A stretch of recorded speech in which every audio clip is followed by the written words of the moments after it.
Good evening friend.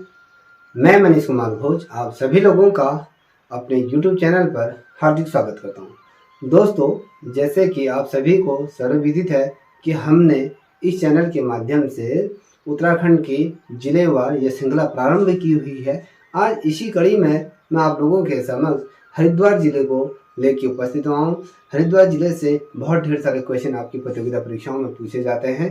आइए discuss करते हैं हरिद्वार जनपद को, कहाँ से कितने क्वेश्चन आपके बनते हैं। आइए प्रारंभ करते हैं आज की बिंदु जो है आज का हरिद्वार जिला। देखिए, उत्तराखंड के जिलेवार जो श्रृंखला हमने प्रारंभ की है उसके अंतर्गत हरिद्वार जिला, नाम आपका हरिद्वार जिला है। और साथ ही अगर कभी क्वेश्चन बनता है कि हरिद्वार को अन्य किस नाम से जाना जाता है तो आपको ये पता होना चाहिए कि हरिद्वार को तीर्थों का द्वार भी कहा जाता है, साथ ही आपको तीर्थ नगरी भी इसे कहा जाता है। या फिर अगर इसके प्राचीन नाम की तरफ अगर हम बढ़ें तो पूर्व का इसको वेनिस भी इसे कहा जाता है, पूर्व का वेनिस भी इसे कहा जाता है। ठीक है, ये बहुत ज़्यादा महत्वपूर्ण है। अब बात करते हैं हरिद्वार के बारे में कुछ अन्य जानकारी अगर हम आप लोगों के समक्ष रखूं तो देखिए, अगर हरिद्वार के इतिहास की बात करूं तो देखिए, स्कंद पुराण में हरिद्वार को मायापुरी के नाम से भी जाना जाता है, इसे मायापुरी भी कहा जाता है। देखिए, उपनाम की बात करी मैंने तो तीर्थों का द्वार, साथ ही आपके तीर्थ नगरी भी कहा जाता है, इसे पूर्व का वेनिस भी इसे कहा जाता है। या फिर इसे अगर इसका हरिद्वार का उपनाम की बात करूं जो सारथी रूप से जो लोग परिचित होंगे, मायापुरी के नाम से भी इसे जाना जाता है। ठीक है, स्कंद पुराण में हरिद्वार को मायापुरी भी कहा गया। ऐसा कहा जाता है कि यहाँ पर गाय नामक एक दैत्य क्या करता था, यहाँ पर निवास करता था। इस स्थली पर क्या करता था, निवास होने के कारण इसे हरिद्वार के नाम से मायापुरी भी इसे कहा जाता है। ठीक है, ये बहुत ज़्यादा महत्वपूर्ण है। हरिद्वार को हरि या कहें विष्णु का द्वार भी इसे कहा जाता है, क्योंकि हरि जो हमारे पौराणिक कथाओं में, दंत कथाओं में अगर हम पौराणिक चीज़ों को देखें या वेदों में कहें या आपके जो काव्य है या महाभारत के तमाम जितने भी धार्मिक ग्रंथ हैं, अगर उसको मद्देनजर रखें तो हरि का जो शब्द का उच्चारण होता है, जिस देवता को इसे मानते हैं वो विष्णु का द्वार भी इसे कहा जाता है। या फिर बद्री का द्वार भी हरिद्वार को कहा जाता है। ठीक है, इतना महत्वपूर्ण है। ये मैं आपको इसलिए समझा रहा हूँ क्योंकि यदि आप इसे बारीक से समझोगे तब जाके आपके ये समझ में आएगा।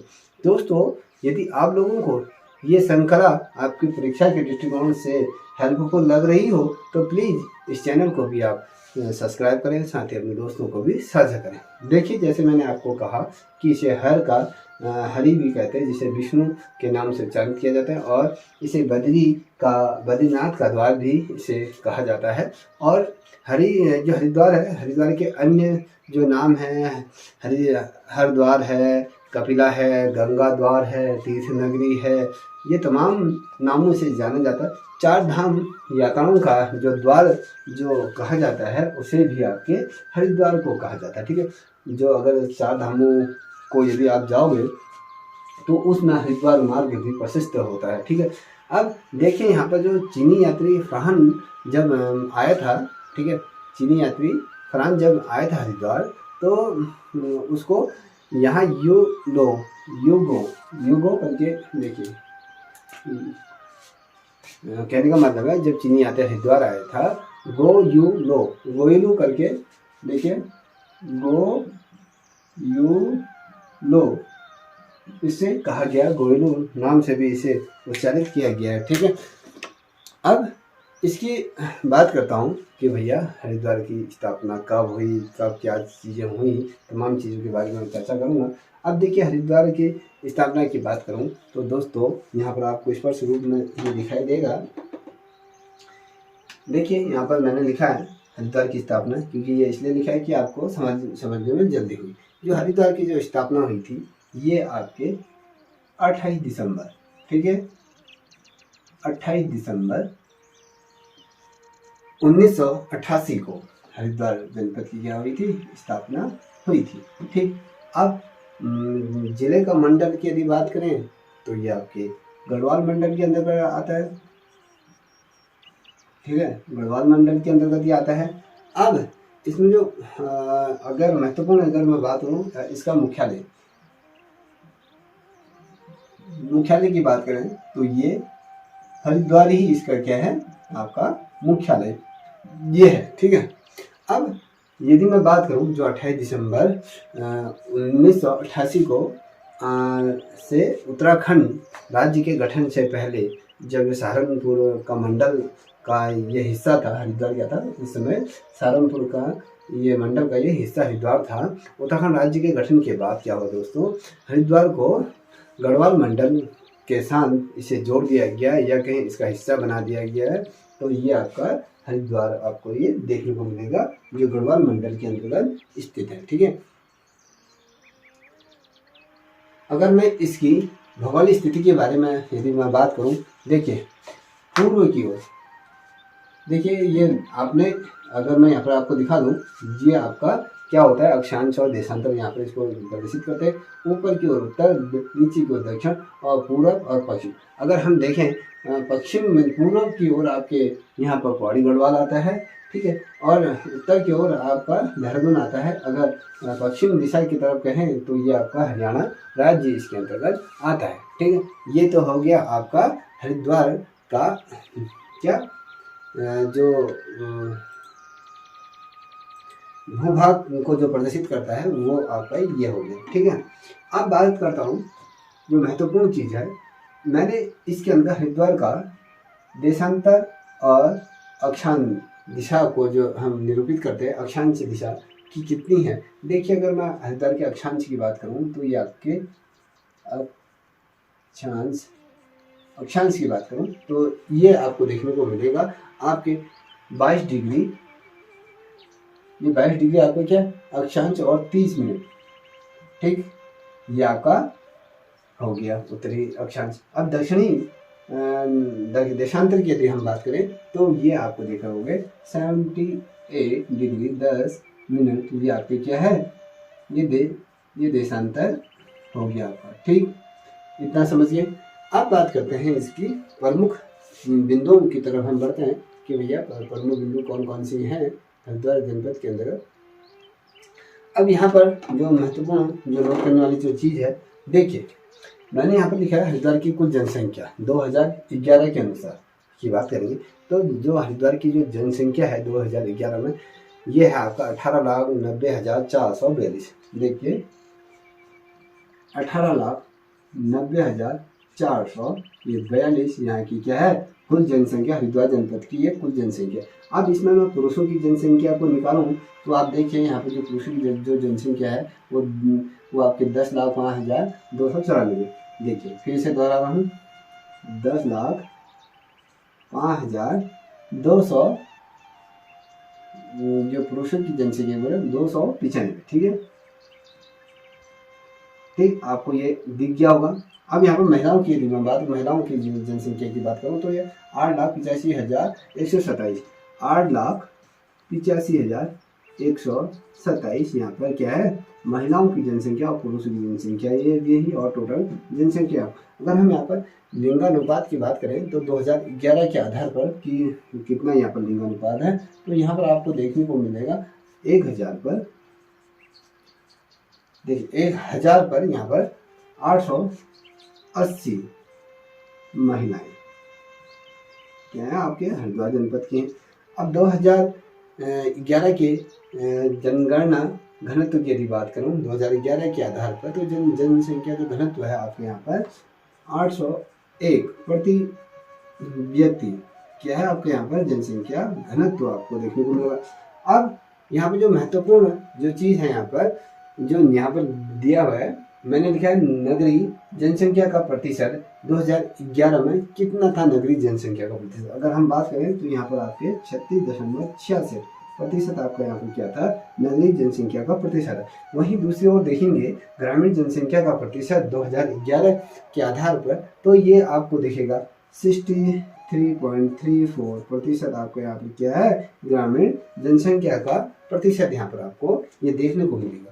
अब मैं बात करूँ जो महत्वपूर्ण जो इसको मद्देनजर रखते हुए जो महत्वपूर्ण चीज़ है यहाँ पर कह रहा है साक्षरता दर और जनसंख्या में दशक की वृद्धि दर 2001 से 11 के मध्य क्या रही जनसंख्या वृद्धि दर कितनी नहीं, ये आपके 30.63% क्या रही, ये आपके जनसंख्या वृद्धि दर आपकी कहाँ रही, हरिद्वार जनपद के अंदर।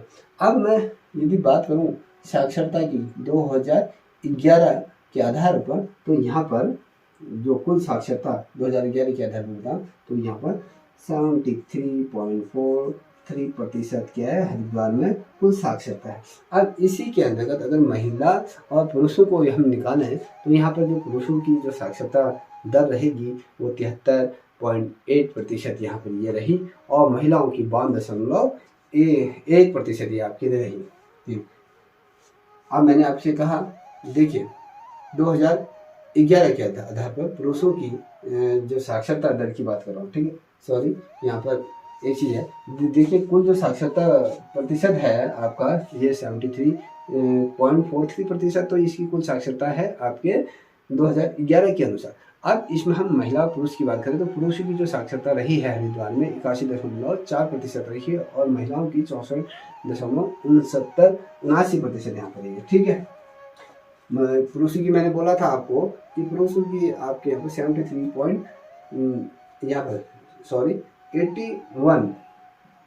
81.04% क्या रही यहाँ पर आपकी पुरुषों की साक्षरता रही।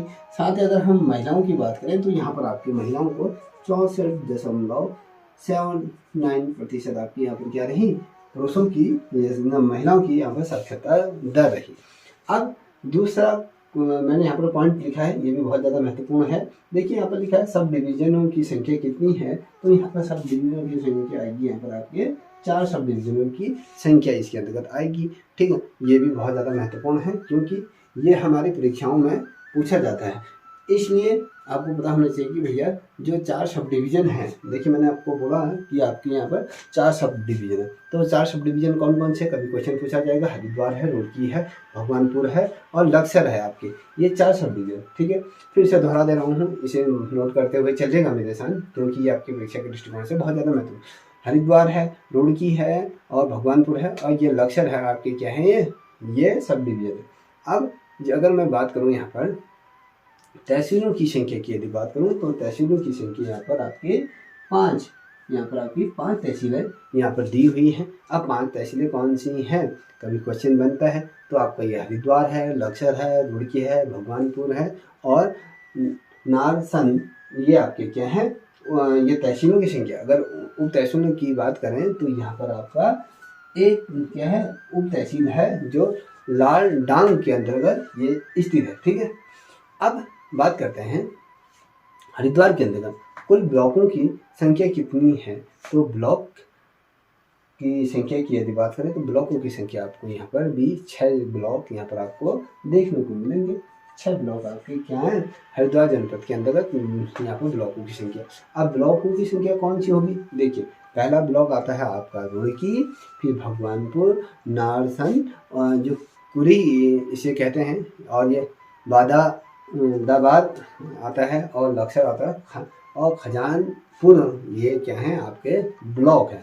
देखिए अब मैंने यहाँ पर लिखा है कि हरिद्वार के अंदर कितनी विधानसभाएं क्षेत्र हैं, कितनी विधानसभाएं इसके अंतर्गत आती हैं, तो यहाँ पर आपको ये देखिए यहाँ पर 11 विधानसभाएं आपके हरिद्वार जनपद के अंतर्गत आती हैं, ठीक है। अब वो कौन कौन सी हैं देखिए उसे नोट करते हुए चलिएगा। आपको पता होना चाहिए कि हरिद्वार जनपद के अंतर्गत कभी कोई विधानसभा पूछी जाती है, फलाना विधानसभा किस कैटेगरी को अंतर्गत गई है, फलाना कौन से क्षेत्र के अंतर्गत आती है, ठीक है। आपको कभी क्वेश्चन पूछ दिया था फलाना विधायक किस विधानसभा क्षेत्र के अंदर, ये जो विधानसभा क्षेत्र है, कभी क्वेश्चन बनता है कि तमाम आपको लक्सर दे दिया जाएगा, ठीक है, लक्सर दे जाएगा, बसेड़ा दे दिया जाएगा या खानपुर दे दिया जाएगा, ये कौन से विधानसभा के क्षेत्र के अंतर्गत आते हैं, क्वेश्चन ये पूछा जाता है, तो आपको पता होना चाहिए कि फलाना जो विधानसभा क्षेत्र है ये इस जिले के अंतर्गत आता है। देखिए मैंने आपको कहा कि विधानसभा क्षेत्रों की संख्या की यदि बात करूँ, जो विधानसभा सीटें आपको कहूँ तो आपके हरिद्वार जनपद के अंदर कितनी ही, वो 11 है। पहले तो आपका रुड़की है, राणीखेलियर है, मंगलौर है, भेल है, जो ज्वालापुर की बात करूँ तो ये SC कैटेगरी को ये नॉमिनेट है, और बछेड़ा झबेड़ा करके है, झबेड़ा ये भी एससी कैटेगरी को है। लक्सर है, खानपुर है, हरिद्वार है, हरिद्वार ग्रामीण है, और भगवानपुर के अंतर्गत भी एससी को ये सीट क्या है, ये विभाजित है। अब बात करता हूँ, यहाँ पर दिया है मैंने, यहाँ पर लिखा है दोस्तों कि उत्तराखंड जनपद के अंतर्गत हरिद्वार जनपद में कुल वनों का प्रतिशत कितना है। अगर वनों का प्रतिशत की बात करें तो यहाँ पर आपका 24.92% आपके हरिद्वार में क्या है, जनपदों का ये प्रतिशत आपका यहाँ देखने को मिलेगा। ठीक, अब इसमें महत्वपूर्ण चीज़ जो ये जहाँ तक मैं कहूँ जो नोट करने वाली चीज़ है तो वो क्या है, इसको भी हम डिस्कस कर लेते हैं। ठीक है, अब मैं जो बात करने जा रहा हूँ उसे ध्यानपूर्वक सुनिए। अगर यहाँ पर एससी कैटेगरी की जनसंख्या की यदि बात क्या है आती है 2011 के आधार पर हरिद्वार जनपद के अंतर्गत तो 4,11,274। ठीक है, यहाँ पर मैंने लिखा है एससी कैटेगरी की, देखिए 4,11,200 क्या है 74, ये आपके एससी कम्युनिटी की जनसंख्या है 4 लाख के अंतर्गत। अब यहीं पर पूछा जाएगा कि एसटी कम्युनिटी की जनसंख्या कितनी है, तो यहाँ पर आप देखोगे एससी के एसटी कैटेगरी की जो जनसंख्या है वहाँ पर 6,323, 6,323 यहाँ पर क्या है आपकी एससी एसटी कैटेगरी की ये जनसंख्या है। अब यहाँ पर एक चीज़ मैं आपको बताना भूल गया, देखिए जो आप ये देख रहे हो हरिद्वार का ये क्या है पूरा मानचित्र है। ये जो मानचित्र है आपको पहले ये समझना होगा, ये बनाना सीखना होगा कि हरिद्वार का जो मानचित्र है वो किस प्रकार से दिखाई देता है। पहला क्वेश्चन, और इसके पूरा पश्चिम उत्तर दक्षिण में कौन कौन से जनपदों से ये घिरा हुआ है और कौन से राज्यों को ये सीमा स्पर्श करता है। देखिए अगर हम बात करें तो हरिद्वार को 2 जनपद स्पर्श करते हैं, एक तो पौड़ी गढ़वाल हो गया, एक देहरादून करता है। और देखिए अगर देहरादून के ऊपर का जो कुछ हिस्सा आपके जो हरियाणा का है ये आपका एक राज्य को ये स्पर्श करता है। ठीक है, इतना क्लियर हो गया। अब ये चीज़ें आप देख लीजिए, अगर हम हरिद्वार को अगर विभाजित करें तो उसमें जो बीच का जो एरिया है जो मैंने डिटेच किया है ये आज का नेशनल हाईवे है कि यहाँ पर राजमार्ग की संख्या कौन कौन सी है। HN 58 और 72 और 74 ये आपके 3 नेशनल हाईवे आपके यहाँ पर देखने को मिलेंगे। 58 और 72 और 74 आपके हरिद्वार जनपद के अंतर्गत देखने को मिलेंगे। अगर हरिद्वार का क्षेत्रफल की यदि बात करूँ ये 2360 वर्ग किलोमीटर में ये फैला है। 2360 वर्ग किलोमीटर के अंतर्गत ये क्या है हरिद्वार जनपद ये फैला हुआ है। हाँ, ये तो रहा हरिद्वार का मानचित्र। सर्वप्रथम पहले हमें समझना तो अत्यंत आवश्यक हो जाता है कि हरिद्वार आखिर उसका भूभाग कैसे दिखता है, कितना, ये तमाम चीज़ें हैं, ये महत्वपूर्ण ये चीज़ें हैं। अब बात करते हैं हरिद्वार को विस्तार पूर्वक समझने की कोशिश करते हैं कि हरिद्वार में कहाँ सी चीज़ कहाँ से पूछी जाती है। देखिए मैंने जैसे आपको कहा कि 28 दिसंबर 1988 को इस जिले का गठन किया गया है। पहले यह जिला जो था सहारनपुर में, ये सहारनपुर मंडल में ये क्या था स्थित था, लेकिन जिसमें उत्तराखंड का गठन हुआ ना, गठन करने के बाद इसे हरिद्वार जिले को गढ़वाल मंडल के अंतर्गत इसे बना दिया गया, इसे मिला दिया गया।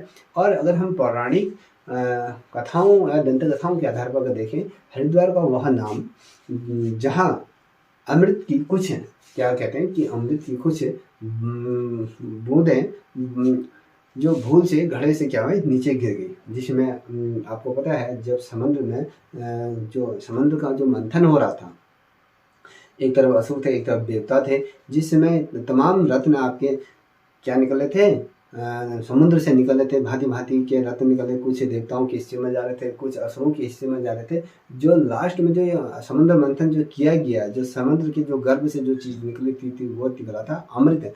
साथ ही जो विष निकला था वो तो आपके जो शिव जी हैं उन्होंने अपने कंठ में धारण कर लिया है। अगर वो विष अगर कंठ में धारण नहीं करते तो शायद संपूर्ण सृष्टि का क्या होता, विनाश हो जाता। ये पौराणिक कथा है, इसका कहीं पर कोई साक्ष्य प्राप्त नहीं है।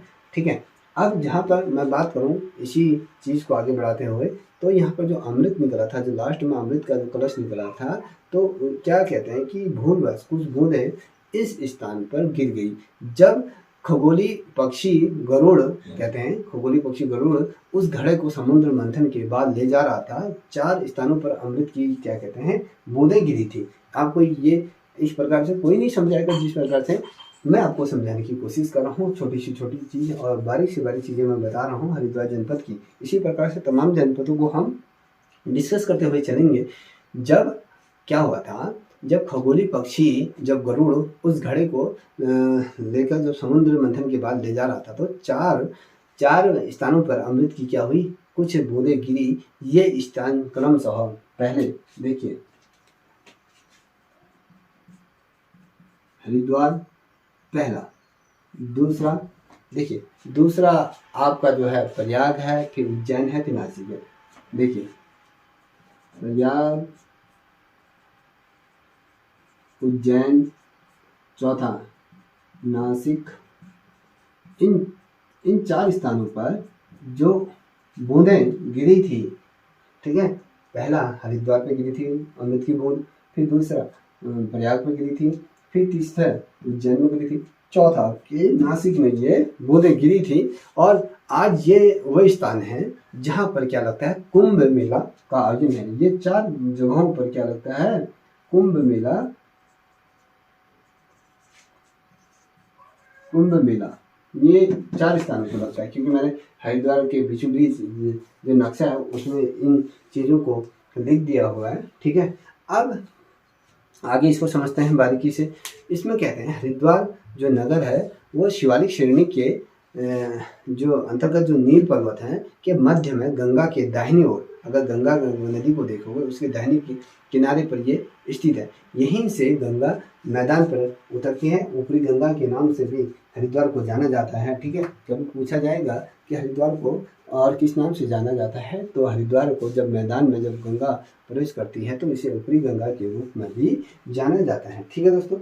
अब थोड़ा सा हरिद्वार को और डिटेल में गहराई से समझते हैं। देखिए वैष्णव मत, जितने भी वैष्णव मत वाले हैं ना, जो वैष्णव मत से संबंध रखते हैं, ये यात्री जो बद्रीनाथ है की यात्रा करते हैं, जितने भी वैष्णव मत के जो लोग होते हैं, ये यात्री जो बद्रीनाथ की यात्रा करते हैं या इसे हरिद्वार भी कहते हैं। जब हरिद्वार को जब ये क्या करते हैं, कहने का मतलब है जब बद्रीनाथ की यात्रा करते हैं, जब हरिद्वार में ये आते हैं, इसे हरिद्वार भी इसका नाम इनके द्वारा भी रखा गया था। तथा अगर मैं बात करूँ शिव के ये उपासक माने जाते हैं और जो केदारनाथ की यात्रा पर जाते हैं, इससे शिव से जुड़े हुए हर द्वार कहा जाता है कि अगर हम बद्रीनाथ की तरफ जा रहे हैं तो पहले जो शिव का द्वार है हरिद्वार, इसे शिव का द्वार भी कहा जाता है। यहाँ पर जब यहाँ से आपकी जो यात्रा प्रारंभ होगी तब जाके आपकी जो शिव का जो द्वार है, जब आप द्वार से प्रवेश करोगे तब जाके आपको शिव के जो मंडप है या उसका मंदिर है तब वहाँ पर प्रवेश करने की ये मान्यता इसके अंतर्गत मानी जाती है। अब रामायण कालखंड के आधार पर यदि मैं डिस्कस करूं तो रामायण काल में काल से अगर हम बात करें तो यहाँ पर यह कपिल मुनि का यहाँ पर आश्रम था।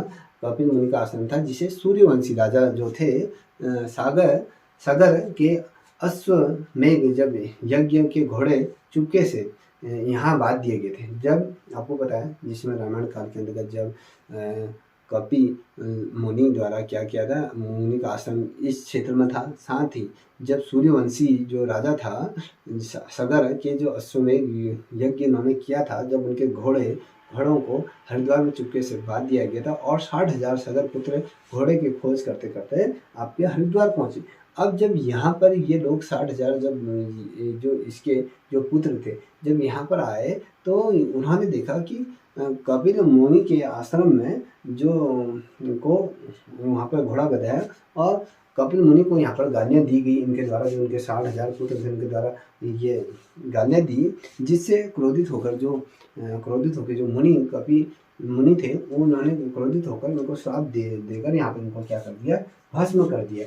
60,000 पुत्रों को यहाँ पर उनके द्वारा भस्म कर दिया, क्योंकि उन्होंने क्रोध और गाली इत्यादि दे दी थी कि भैया आपने हमारे घोड़े को बांधा है और तमाम जो गालियाँ थी वो गालियों से उनको शराबोर कर दिया। जब शराबोर कर दिया तो आपका उसका नतीजा आपने देखा ही कि भैया वो सगर के जितने भी पुत्र 60,000 थे उनको क्या हुआ, यहाँ पर भस्म इनके द्वारा कर दिया। अब कालांतर, अगर हम कालांतर की तरफ बढ़ें दोस्तों, तो यहाँ पर जो सगर के जो वंशज थे ना, जो सगर, जिसे सगर के जो वंशज जिसे माने जाते हैं यहाँ पर, तो उसके मतलब भागवती भी क्या है, सगर के वंशज के माने जाते हैं। तो यहाँ पर जो भागवती ने यहाँ पर तपस्या की, और तपस्या के पृथ्वी पर तपस्या करने के बाद जब उन्होंने शिव जी को पसंद करा, तो उनके द्वारा क्या किया गया था, यहाँ पर गंगा का अवतरण करवाया गया, और यहाँ से गंगा क्या होती है, मैदानी की ओर गुजरती है। और साथ ही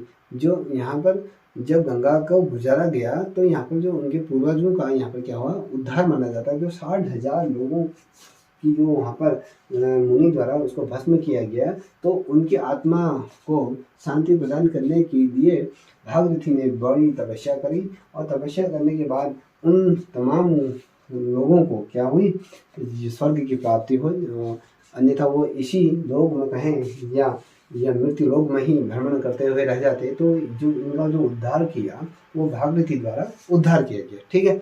अब प्राचीन कालखंड की बात करें तो इस क्षेत्र को खाडन क्या कहते हैं, खाडन वन भी कहा जाता है। ठीक है, खाडन वन भी इसे कहा जाता है, जिसमें अज्ञातवश क्या होता है, अज्ञातवश के दौरान, कहने का मतलब है खाडन वन भी इसलिए कहा जाता है क्योंकि जिसमें अज्ञात वश, जब जिसमें पांडवों को जब क्या बोलते हैं, जब उनके राज्य से पृथक कर दिया, तो अज्ञातवास में जब वो जा रहे थे, अज्ञातवास के दौरान पांडवों ने छिप कर यहाँ पर अपना क्या करा था, समय गुजारा था हरिद्वार के अंतर्गत। ये आपकी ऐसी मान्यता यहाँ पर होती है। ठीक, ये इसलिए महत्वपूर्ण है, आपको समझाना बहुत ज़्यादा ये जरूरी था। और साथ ही यहाँ पर माना जाता है धृतराष्ट्र जो गांधारी थी तथा उसे विरुद्ध ने क्या करा, अपना शरीर यहीं पर ही त्यागा था। और जो विदुर थे, कहने का मतलब है जो धृतराष्ट्र और गांधारी और विदुर ने भी अपना शरीर क्या करा, हरिद्वार में ही आकर अपना शरीर त्यागा था। और यहीं से माया जो मैत्री था, मैत्री कहते हैं उसको, मैत्री मुनि को यहाँ पर महाभारत की कथा यहाँ पर क्या करी थी, सुनाई थी। और अगर हम और विस्तार से हरिद्वार को खोजें, इसकी जड़ें खोदें, तो यहाँ पर कहते हैं कि 7 ऋषियों द्वारा यहाँ पर तप करने के कारण गंगा को 7 धाराओं पर यहाँ पर क्या कर दिया था, यहाँ से गुजारना पड़ा था यहाँ पर। इसलिए कहने का मतलब जब 7 ऋषियों ने यहाँ पर तपस्या करी थी, तो गंगा को 7 दिशाओं में, या कहें 7 अलग अलग तरीके से यहाँ पर प्रभावित होना पड़ा। ठीक है। अब अगर हम थोड़ा सा इतिहासकारों की यदि बात कर रहे हैं, तो इतिहासकार क्या कहते हैं इस संबंध में, थोड़ा सा उनकी भी सुन लेते हैं। देखिए, इतिहासकारों का जो मानना है, इतिहासकारों ने कहा कि हरिद्वार क्षेत्र को गेरु और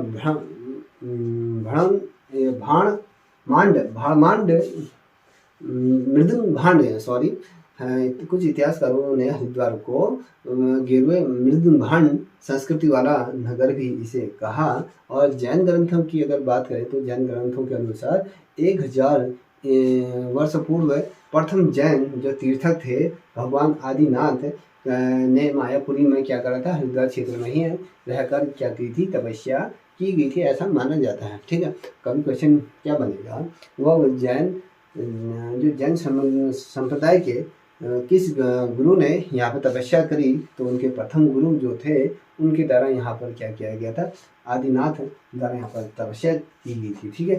अब थोड़ा सा और विस्तार की तरफ बढ़ते हैं। आप भी कहोगे कि हरिद्वार को तो बहुत ज़्यादा लेंथी बना दिया भैया, कि हरिद्वार से कहीं से भी क्वेश्चन पूछे जा सकते हैं, इसलिए ये जो श्रृंखला है बहुत ज़्यादा लंबी ये रहने वाली है।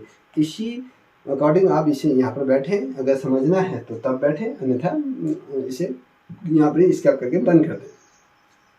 देखिए, जो उज्जैन के जो राजा विक्रमादित्य थे, उनके जो बड़े भाई थे भरत हरि करके उनके नाम थे, हरिद्वार के शिवालिक श्रेणियों पर उन्होंने क्या करा, 2056 वर्ष पूर्व इन्होंने क्या कहते हैं यहाँ पर तपस्या करी थी। और 2 महान ग्रंथ नीति शास्त्र और वैराग्य सौ यहाँ पर क्या गई थी, इसकी यह रचना यहीं पर ही की गई थी। ठीक है, और थोड़ा सा अगर हम और आगे बढ़े हरिद्वार को समझें तो राजा जो विक्रमादित्य ने अपने जो भाई की याद पर गंगा तट पर क्या करा था, पड़ोसी सीढ़ियों का निर्माण यहाँ पर करवाया था। गंगा का जब तट आप जाते होंगे तो वहाँ पर जो गंगा की सीढ़ियों का जो बनाया गया था वो राजा विक्रमादित्य द्वारा ही बनाया गया था, जिसे कालांतर में हर की पौड़ी के नाम से भी जाना जाता है। आज अगर हम देखें वर्तमान समय में तो इसे हम हर की पौड़ी के नाम से भी जाना जाता है। और उसमें पौड़ी यूं कहते हैं, देखिए मैं लिख देता हूँ, देखिए इस यहाँ पर आराम से देखिए, पौड़ियों सीढ़ी भी से कहा जाता है। वर्तमान समय में हर की पौड़ी के नाम से इसे क्या कहा जाना जाता है। ठीक है, अब थोड़ा सा आगे बढ़ते हैं और इस तरह हरिद्वार को, जो हरिद्वार की जो सीढ़ियाँ बनी है उसे हर की पौड़ी या धर्म कुंड भी इसे कहा जाता है। और जब मैंने इससे पूर्व आपसे कहा था ना, जब चीनी आती, जब हेनसांग 634 में ईस्वी में जब हरिद्वार की यात्रा पर आया था, इसने यहाँ पर लिखा है मैंने क्या था, मोयुलो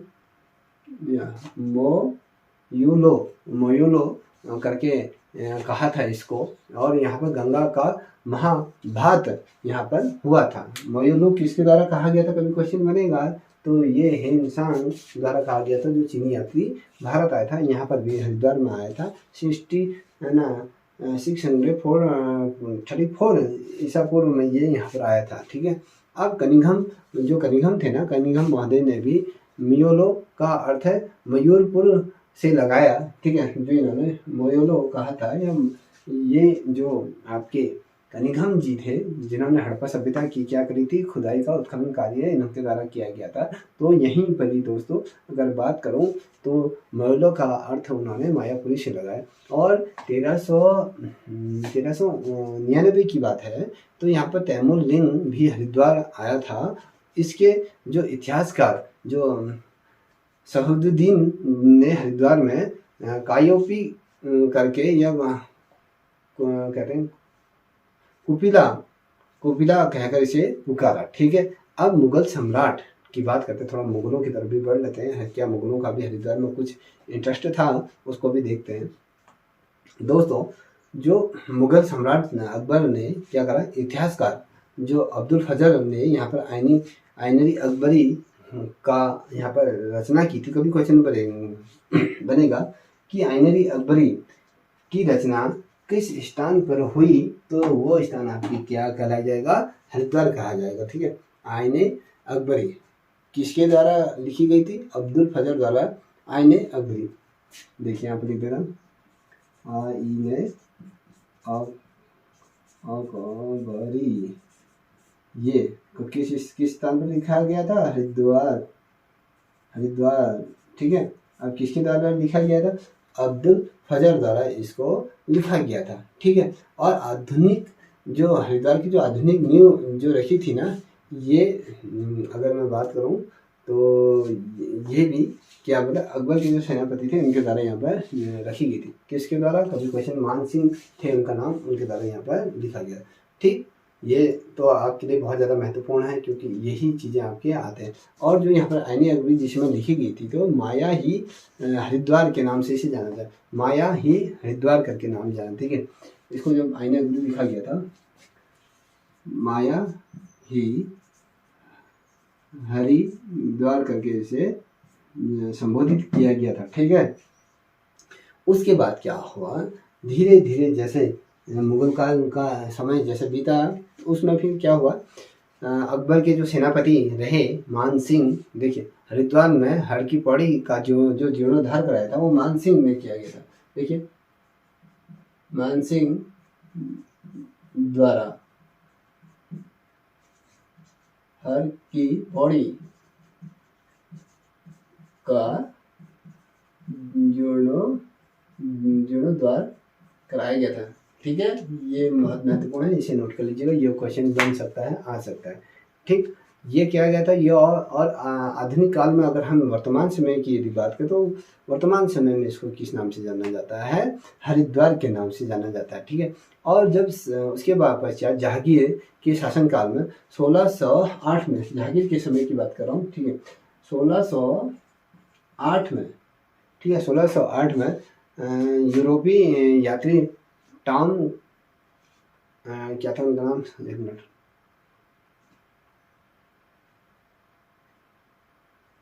टॉम कायटर करके एक थे, वो हरिद्वार आए, जिसने हरिद्वार को क्या कहा था, शिव की राजधानी भी इनके द्वारा कहा गया था।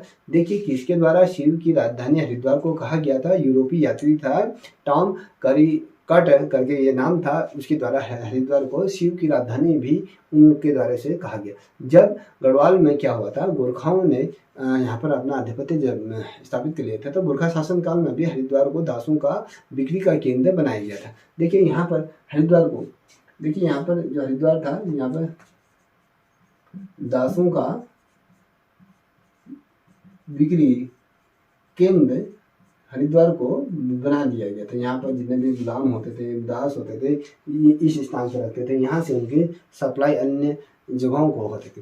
जब कभी क्वेश्चन बनेगा कि भैया ये महात्मा गांधी द्वारा, राष्ट्रपिता महात्मा गांधी ने हरिद्वार की यात्रा कब की गई थी, तो आपको ये पता होना चाहिए, उनके हम जो महात्मा गांधी ने जो हरिद्वार की जब यात्रा की गई थी, तो यात्रा कभी 1915 में पहली दफे की गई थी, पहली बार, ठीक है, प्रथम, और दूसरी बार जो की गई थी 1927 में, ये द्वितीय बार यहाँ पर हरिद्वार की यात्रा में यहाँ पर आए थे, ठीक है, 2 बार। अब आपको पता होना चाहिए कि किस तिथि को, किस वर्ष आपके महात्मा गांधी ने यहाँ पर क्या थी, कहने का मतलब है यहाँ की यात्रा की थी। अब एक चीज़ और बता दूँ, जो हरिद्वार की मिट्टी है ना, वो किस प्रकार की मिट्टी है, कभी क्या आ जाएगा, मिट्टी ये तराई मिट्टी है हरिद्वार की, ठीक है, हरिद्वार में तराई मिट्टी पाई जाती है। और हरिद्वार के फलों के बारे में कोई भी क्वेश्चन बनता है कि हरिद्वार में कौन कौन से फल प्राप्त होते हैं, तो आपको फलों के बारे में पता होना चाहिए। और जैसे नाशपाती है, यहाँ पर संतरा है, नींबू यहाँ पर हरिद्वार में पाए जाते हैं। और फसलें यहाँ पर गेहूँ है, चावल है, जौ है, सवा है, उड़द है, सूर्यमुखी है, आलू है, ये तमाम यहाँ की मुख्य फसलों में आता है। अब हरिद्वार की कुछ महोत्सवों के बारे में बात करें या मेलों के बारे में बात करें, तो यहाँ पर पहला जो सर्वप्रथम जो सबसे बड़ा लगता है, अभी तो संपूर्ण संसार भर से लोग यहाँ पर इस मेले में शिरकत होने के लिए आते हैं, वो मेला है आपका तो क्या, कुंभ मेला। फिर उसके बाद प्राण किल्यर मेला, ये जो प्राण बाबा मेला जो लगता है, ये रुड़की के अंतर्गत लगता है। ये मुस्लिम समुदाय का ये मेला होता है। यहाँ पर पीर का मजार है, यहाँ पर देश विदेश से, अभी तो पूरे वर्ल्ड से यहाँ पर लोग आते हैं इसके दर्शन करने के लिए। यहाँ तक कि हिंदू सभी धर्म के लोग इस मजार पे जाते हैं। और बद्री केदार उत्सव भी आपके हरिद्वार जनपद में मनाया जाता है। मैंने आपको यहाँ पर राजमार्ग की संख्या बता दी है कि 58, 72, 74 ये आपके राष्ट्रमार्ग की संख्या है। और हरिद्वार के कुछ क्या बोलते हैं नदियों के बारे में बताऊं तो आपको यहाँ पर देखोगे गंगा तो है ही है, ठीक है, गंगा है। और उसके बाद जो तोमो करके ये नदी है। उसके बाद अगर दूसरी नदी की बात करूं तो कासरोताल, ये आपकी यहाँ पर ये नदी है, ठीक है। ये इसको देख लीजिए, सॉरी ये जो ताल में ना रोता ताल जो है वो आपके हरिद्वार में है। अगर मैं नदी की बात करूं तो आपके यहाँ पर गंगा है, रतमऊ नदी है और सोलानी, ठीक है, यहाँ पर इधर सोलानी नदी आपकी हरिद्वार में ही स्थित है, ठीक है।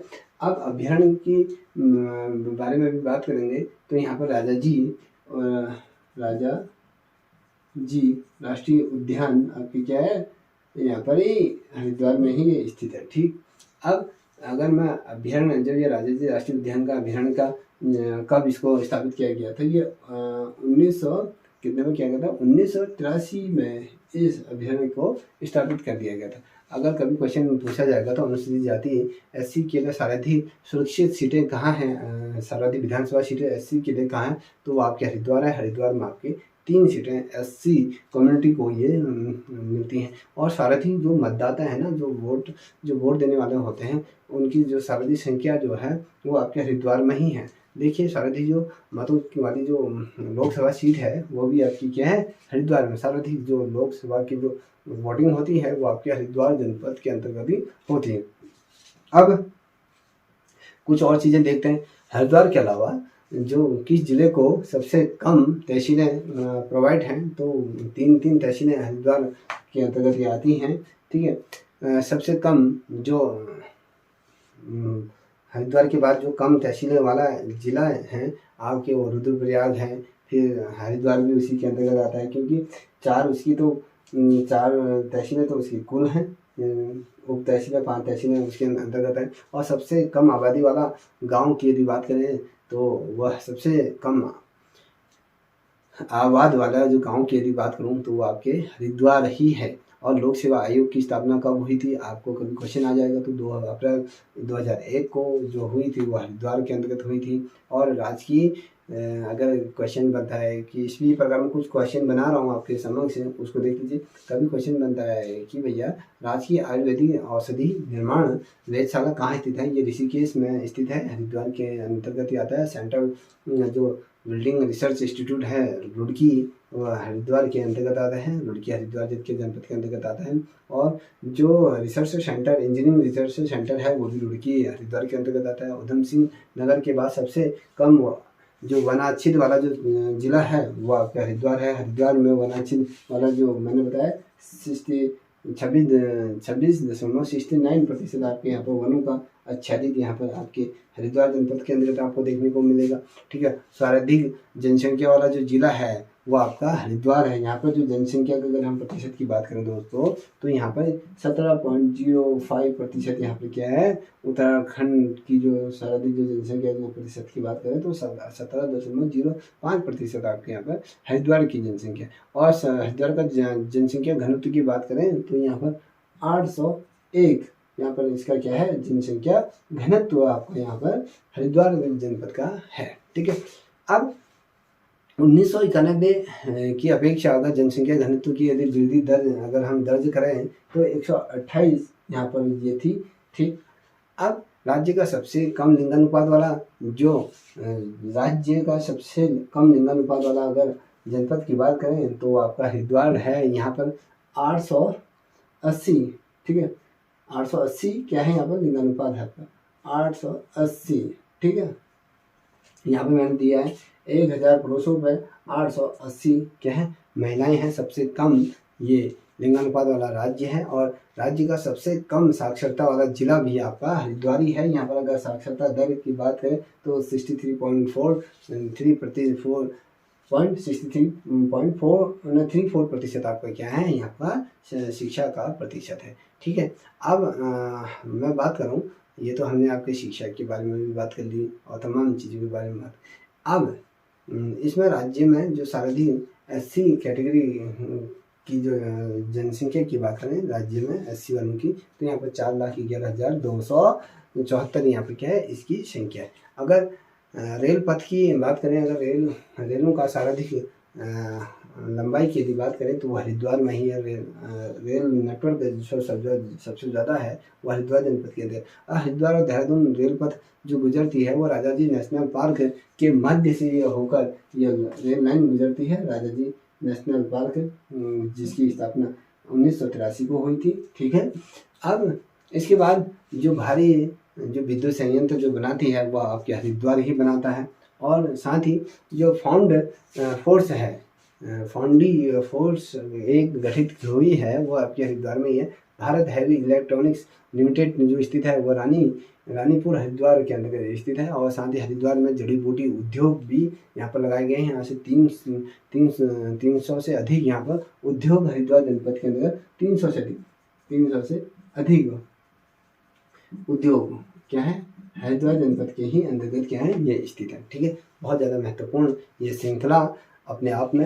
अब बात करूँ हरिद्वार में पढ़ने के कौशल, जो हरिद्वार में जो जिनके अंदर जो कौशल इत्यादि जो वो करते हैं ना, आपके ITI जो करते हैं, जो कौशल वृद्धि का जो नाम दिया गया है, रूम टू रीड कार्यक्रम के नाम से इसे जाना जाता है, ये चलाया गया है। इसके अंतर्गत प्रत्येक विद्यालय में जो पठन कार्य होता है, उनकी कक्ष पुस्तकालय की यहाँ पर हरिद्वार के अंतर्गत क्या की व्यवस्था प्रॉपर तरीके से की गई है। मैंने कुछ यहाँ पर आपको ये देखने को मिलेगा, अगर यहाँ पर आपको दिख रहा होगा तो यहाँ पर लिखा है मैंने गुरुकुल कांगड़ी डीम्ड विश्वविद्यालय हरिद्वार ये कहाँ स्थित है, इसकी स्थापना कब हुई थी?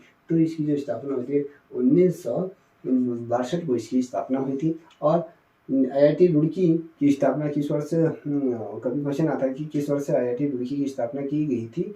2001 में। अब इसका जो पूरा नाम है Indian institute of technology IIT Roorkee Haridwar जनपद के अंतर्गत ये आता है। और देवभूमि संस्कृत विश्वविद्यालय की स्थापना कब हुई?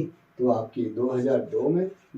ठीक है। अब पतंजलि योग विश्वविद्यालय जो निजी है, ठीक है, निजी है, इसकी स्थापना कब हुई? कभी क्वेश्चन बनेगा तो आपको पता होना चाहिए कि 2007, इसका क्या है 2007 में ये बना। और आयुर्वेदिक विश्वविद्यालय की स्थापना की बात आती है तो ये हरिद्वार में है। 2009 में इस विश्वविद्यालय का क्या हुआ, गठन किया गया। ठीक। अब थोड़ा सा मैं खेल की तरफ बढ़ता हूँ। यहाँ से हरिद्वार से कौन कौन से लोगों ने कौन कौन सी चीज़ें प्राप्त की हैं। देखिए हरिद्वार के एक व्यक्ति हैं श्री बलेश्वर नाथ हैं, नाथ पांडे जी हैं। इन्होंने क्या कहा, राष्ट्रीय स्तर पर 7 स्वर्ण पदक और साथ ही विश्व सेना वाटर पोलो प्रतियोगिता में इन्होंने क्या किया था, रजत पदक भी यहाँ पर जीते थे। ऐसे कभी क्वेश्चन बनता है कि ऐसे कौन से व्यक्ति हैं जिन्होंने राष्ट्रीय स्तर पर 7 स्वर्ण पदक और विश्व वाटर पोलो प्रतियोगिता में रजत पदक जीता, उसका नाम बताइए, क्वेश्चन बनता है। तो आपको पता होना चाहिए कि उनका नाम बालेश्वर नाथ पांडे इनका नाम है। ठीक है। अब कुछ महत्वपूर्ण चीज़ों पे और नज़र डालते हैं। गढ़वाल क्षेत्र का वह कौन सा नगर है जिसे गढ़वाल का प्रवेश द्वार के नाम से विशेष जाना जाता है? कभी क्वेश्चन बनता है तो ये हरिद्वार है। और सारे विधानसभा सीटों की यदि बात करें तो वो भी हरिद्वार जनपद है, जहाँ पर 11 विधानसभा सीटें आपको यहाँ देखने को मिलती हैं। राज्य के अधिकांश भाग जो गंगा मैदानी क्षेत्र के अंतर्गत आता है वो कौन सा है, वो आपका ये हरिद्वार ही वो क्षेत्र है जो सबसे ज़्यादा मैदानी क्षेत्र वाला ये जिला है आपका राज्य में। और राज्य में कुल बोए गए क्षेत्र की यदि बात करें हरिद्वार के अंतर्गत तो वो भी हरिद्वार का ही है। यहाँ पर जो बोया गया क्षेत्र है ये 15.85% यहाँ पर क्या है, जो भूमि आपके हरिद्वार के अंतर्गत आती है।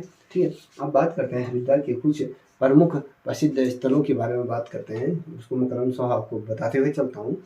ठीक है। वो पहला अगर मैं बात करूँ धर्मकुंड है। यहाँ पर क्या कहते हैं, यह पवित्र घाट में माना जाता है। राजा विक्रमादित्य ने अपने भाई जो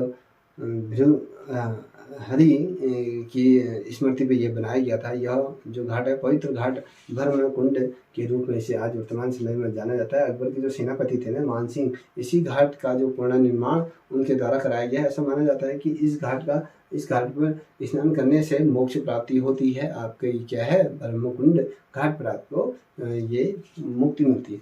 अब गऊ घाट भी आपके हरिद्वार में ही है। ब्रह्मकुंड के दक्षिणी छोर पर स्थित ये घाट है। इस घाट में स्नान करने पर मनुष्य गौ हत्या इत्यादि पाप से मुक्त हो जाता है। यदि किसी व्यक्ति ने अपने जीवन में किसी गौ की हत्या यदि की हो, किसी कारणवश कर दी हो, ठीक है, तो कहते हैं कि इस गऊ घाट में अगर स्नान करने से तो वो गौ जो पाप किया है उससे उसको भरपाई हो। ठीक है। कुशवत घाट भी यहाँ पर कुशावत घाट भी यहाँ पर स्थित है। ये कहते हैं कि यह घाट जो गौ घाट है ना, गौ घाट के समीप ही ये घाट स्थित है। इस घाट में दयातु ऋषि ने क्या कहा था, एक पैर पर खड़ा होकर यहाँ पर घोर तपस्या की थी, ऐसी मान्यता है। इस घाट का निर्माण जो रानी अहिल्या के द्वारा ये कराया गया। यहाँ पर श्राद्ध कर्मकांड तमाम पिंडदान इत्यादि जो होते हैं ना, जो कर्मकांड जो तमाम चीज़ें होते हैं, मैं तो इन चीज़ों को नहीं मानता मगर ये चीज़ें होती हैं इस घाट पर तमाम चीज़ें। अब फिर जैसे कि आपको पता है कि हरिद्वार का जो प्राचीन नाम है मायापुरी या माया देवी, का मंदिर भी यहाँ पर स्थित है, माया देवी।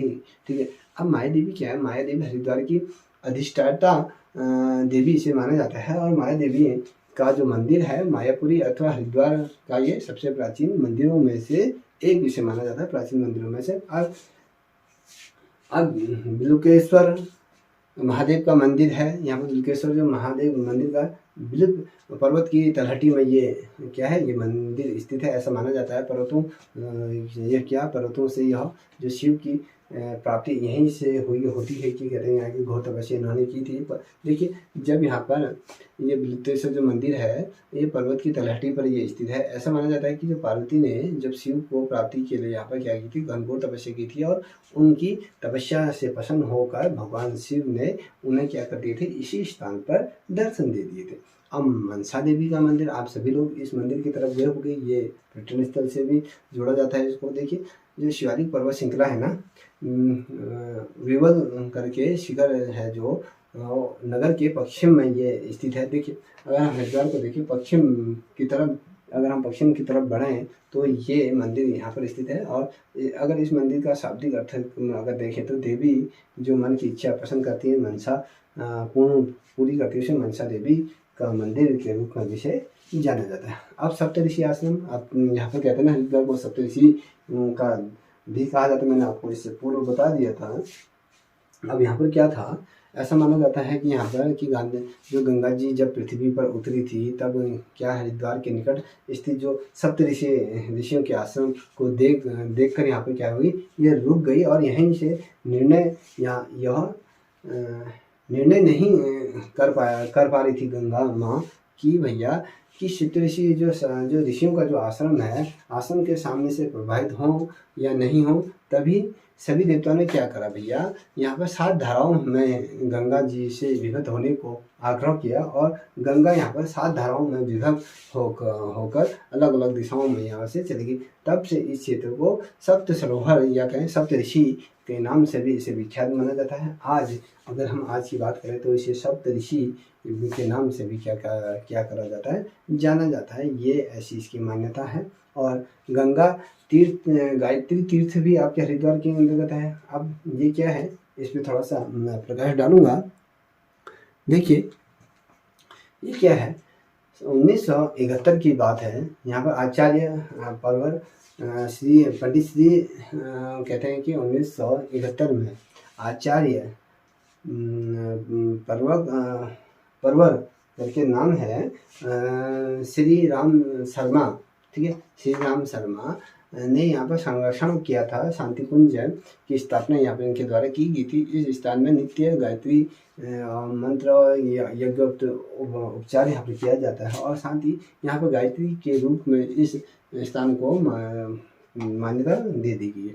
अब कनखल की बात करें, यहाँ पर जो कनखल भी देखिए हरिद्वार के मध्य में ही क्या है, दक्षिण दिशा में ये कनखल स्थित है। अगर प्राचीन काल में अगर हम बात करें तो यहाँ पर शिव जी से असुर और दैत्य प्रजाति की जो राजधानी यहाँ पर मानी जाती है। शिव जी के ससुर जो इसे फिर से रिपीट करता हूँ, थोड़ा सा मैं इसमें कन्फ्यूज हो गया था।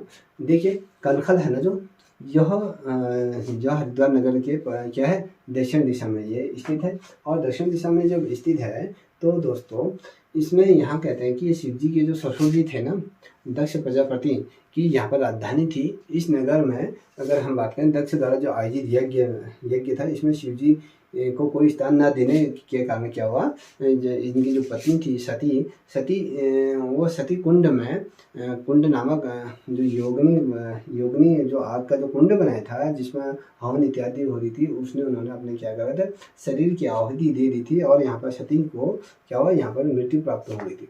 अब उसके बाद रुड़की की बात करते हैं।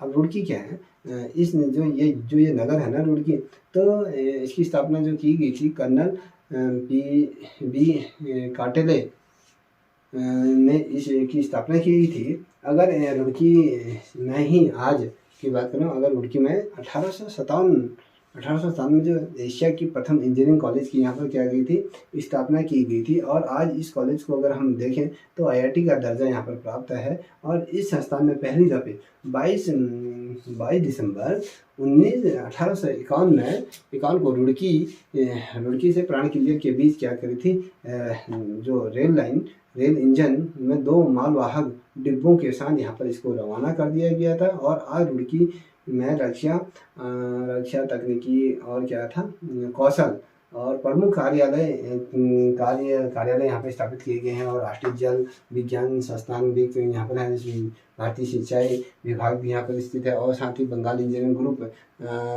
केंद्रीय भवन भी यहाँ पर है। और अनुसंधान स्थान भी भवन, तमाम चीज़ें आपके महत्वपूर्ण जो संस्थान है वो आपके रुड़की इंजीनियरिंग कॉलेज के आसपास ही ये तमाम चीज़ें हैं। और कुंभ मेले की यदि थोड़ा सा हम कुंभ मेले की तरफ बढ़ लेते हैं तो कुंभ मेले की यदि हम बात करें तो यह क्या हरिद्वार में गंगा के तट पर ये प्रत्येक 12 वर्षों में ये मेला लगता है। वर्ष के गुरु कुंभ राशि में जब प्रवेश करता है तो सूर्य के मेघ राशि पर जब सूर्य की स्थिति होने लगती है तो प्रत्येक छठे वर्ष में यहाँ पर क्या होता है, अर्ध कुंभ का मेला यहाँ पर आयोजित करता है। और जो चीनी यात्री हेनसांग ने इस क्षेत्र को मोक्ष पर्व भी इसलिए कहा कि महाराजा हर्षवर्धन ने जब कुंभ मेले पर क्या किया था, हरिद्वार के हर के पौड़ियों पर जब यज्ञ कराया था तो यहाँ पर दान पुण्य तमाम चीज़ों का लाभ यहाँ पर दिया जाता है। और गुरुकुल कांगड़ी विश्वविद्यालय भी आपके क्या है, हरिद्वार में गुरुकुल कांगड़ी विश्वविद्यालय की मैंने आपको अभी बताया था। तो उत्तराखंड राज्य के जो हरिद्वार शहर है, इस शहर में ये स्थापित है। और इसकी स्थापना 1902 में जो स्वामी श्रद्धानंद द्वारा इसकी की गई थी। यहाँ पर प्राचीन भाषाओं या वेद भाषाओं के साथ यहाँ पर आधुनिक जैसे विषय जैसे प्रबंधन प्रौद्योगिकी की बात करें, कंप्यूटर की बात करें, तमाम उच्च शिक्षा यहाँ पर दी जाती है। आज जो ये गुरुकुल है, ये गुरुकुलीय आश्रम व्यवस्था आज भी पद्धति यहाँ पर लगाई जाती है, जिसके अंतर्गत स्नातक काल में 15 वर्ष का जो आश्रम में यहाँ पर देते हैं 15 वर्ष के लिए। और जो प्रथम 12 वर्ष होते हैं ना, ये विश्वविद्यालय का आश्रम में ही यहाँ पर रहना पड़ता है। इसके पश्चात जब छात्र स्नातक कर लेता है या स्नातक के उत्तर की जो पढ़ाई कर लेता है तो ये पूर्ण माना जाता है। और यहाँ पर वेद, संस्कृति, दर्शन, भारतीय इतिहास और संस्कृति और योग, तमाम जो भी हिंदू ग्रंथों में या हिंदू धर्म में जो तमाम चीज़ें होती हैं वो तमाम चीज़ें इस विश्वविद्यालय के अंतर्गत किए जाते हैं। और भारतीय प्रौद्योगिकी जो संस्थान रुड़की है, यहाँ पर क्या होता है, इस संस्थान की जो स्थापना हुई थी 1847 में इस संस्थान की स्थापना की गई थी। और ये एशिया का पहला रुड़की इंजीनियरिंग कॉलेज बना जो 1854 में। इसका नाम जो Thomason college of civil engineering तथा अगर मैं बात करूँ जो स्वतंत्रता के बाद 1949 को थॉमसन कॉलेज ऑफ इंजीनियरिंग के बाद इसको विश्वविद्यालय का दर्जा दे दिया गया। और यह स्वतंत्र भारत का यह पहला विश्वविद्यालय तकनीकी ये विश्वविद्यालय हो गया। और यह भारत का नहीं, अभी तो अगर हम बात करें ऐसा एशिया का पहला ये विश्वविद्यालय था इंजीनियरिंग का। कहते हैं कि पहला ऐसा संस्थान है जहाँ पर क्या है, भूकंप से संबंधित इंजीनियरिंग के अलावा अलग अलग विभागों को यहाँ पर स्थापित किया गया। 1960 के मध्य यहाँ पर इसकी शुरुआत की थी। और 1995 की यदि बात करें, यहाँ पर जल संस्थान विभाग का प्रशिक्षण केंद्र भी स्थापित किया गया। और भारत का ये अकेला ऐसा केंद्र है जहाँ पर 1986 की बात करूँ दोस्तों, यहाँ पर जो मार्टिन फेल्टी का यहाँ पर मार्शल वेसेंटी का भी यहाँ पर प्रशिक्षण केंद्र खोला गया था। और इस स्थान की यदि बात करें दोस्तों तो 26 दिसंबर 2001 को भारतीय प्रौद्योगिकी संस्थान IIT का इसे दर्जा प्राप्त हो गया था। अगर हम थोड़ा सा हरिद्वार की बात करें तो हरिद्वार के अंतर्गत थोड़ा सा जो आपका ध्यान खींचना चाहूँगा, जो धर्म आधारित है, अगर जनगणना के आधार पर अगर हम 2011 की बात करें तो यहाँ पर अगर हिंदू धर्म की बात करें तो यहाँ पर 64.27% यहाँ पर क्या है, हिंदुओं की संख्या है। उसके बाद यहाँ पर मुस्लिमों की संख्या भी बहुत ज़्यादा है, 34.28% यहाँ पर मुस्लिम है। और ईसाई धर्म की बात करें तो 0.26% है यहाँ पर। और सिखों की बात करें 0.92% है। और वहीं बौद्ध धर्म की बात करें तो 0.04% आपके यहाँ पर बौद्ध धर्म। जैन धर्म की बात करूँ तो 0.013 आपके यहाँ पर क्या है, बौद्ध धर्म के हैं। जैन धर्म के अन्य की बात करूँ तो ये 0 है। और अन्य इधर उधर से आए हुए लोगों की बात करूँ तो यहाँ पर 0.110 क्या है, यहाँ पर हरिद्वार की क्या है। कुलजन सिंह। दोस्तों मैंने ये बहुत लेंथी मैराथन वीडियो आप लोगों के समक्ष हरिद्वार जनपद की लेके आया। आपको इससे संबंधित संपूर्ण क्वेश्चन मुझे लगता है आगे होंगे। यदि आप लोगों को ये वीडियो पसंद आई हो दोस्तों तो प्लीज़ इस चैनल को सब्सक्राइब करें, साथ ही लाइक शेयर करें, अपने दोस्तों को भी साझा करें। तब तक के लिए जय हिंद, जय भारत, जय उत्तराखंड।